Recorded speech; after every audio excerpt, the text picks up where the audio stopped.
All right, today we're diving into a really powerful idea from the book, Militia State.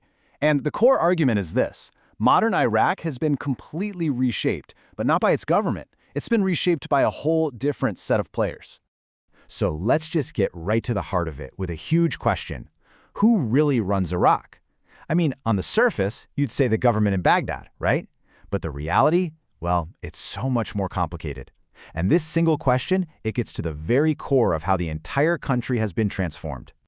Okay, to really wrap our heads around what's happened, we have to start with this big idea, this core concept from the book, the militia state. And look, this isn't just a story about soldiers and guns. No, it's about a totally new way that power itself actually works in Iraq.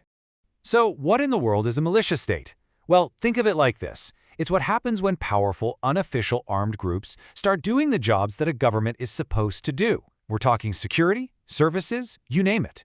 It's like a parallel state is running right alongside the official one, and a lot of the time it's actually got more power.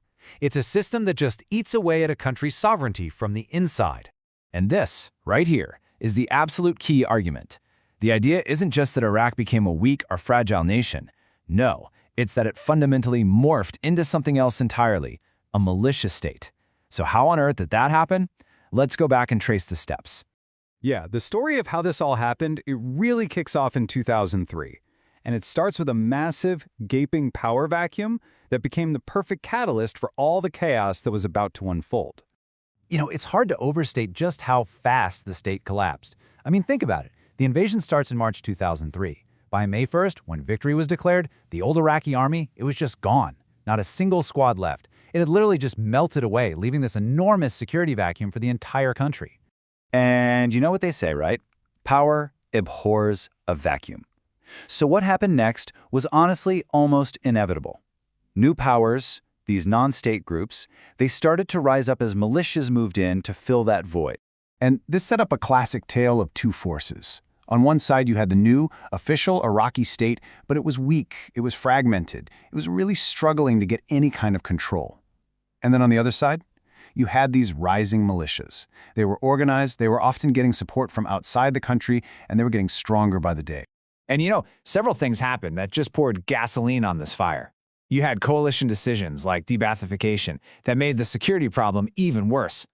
All this insecurity meant that regular people, communities, they started turning to local militias just to feel safe. And then, and this is so important, you had outside powers like Iran pumping support into groups like the Badr Corps. Before you knew it, it seemed like pretty much every political party had its own armed wing just to hold on to its power. So this whole dynamic, it's just simmering under the surface for more than a decade.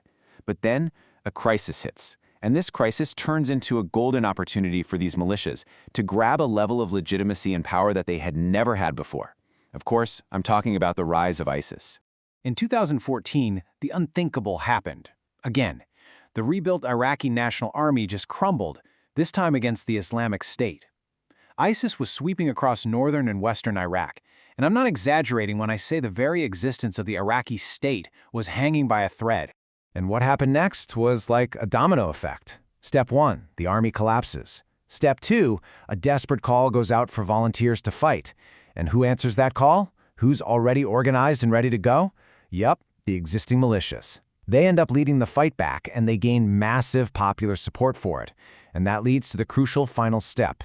The Iraqi state itself officially sanctions these groups, basically bringing them under a state umbrella as the Popular Mobilization Units, or PMU. So, on the one hand, the militias were seen as the heroes who saved the state from ISIS. But that victory? Man, it came at a huge cost. It led directly to what you can only really describe as a total eclipse of the state. So you might be asking, okay, how does this eclipse of the state actually work? Well, it happens in a few really key ways. First, they control security on the ground. They have the monopoly on force in many areas. Then, they push their way into state institutions, using both politics and, let's be honest, coercion. They also build their own economic empires. And maybe most importantly, their very existence challenges the government's claim to be the only one who can enforce the rule of law. And of course, we absolutely can't ignore the massive role of external influence here. Iran, in particular, provides a ton of financial backing, military support, and expertise to some of the most powerful militia factions. For Tehran, this is a way to project its power across the region, but for Iraq, It just undermines its own sovereignty even more. So when you put all of this together, what do you get? You get a profound challenge to the country's very identity. It really raises this scary question about a fractured future. You know, the author of the book, Baria Alamuddin, she just puts it so bluntly and so powerfully. She writes, "The militias have usurped the Iraqi nation-state." It's just such a stark, perfect summary of this entire transformation we've been talking about. And that right there is the ultimate cost of this militia state system. It just fractures national unity. I mean, think about it. When powerful armed groups command more respect and can provide more security than the actual government, where do you think people's loyalties are going to go? They're going to shift away from the idea of an Iraqi state and towards their own sectarian groups or charismatic figures, and even to those external powers.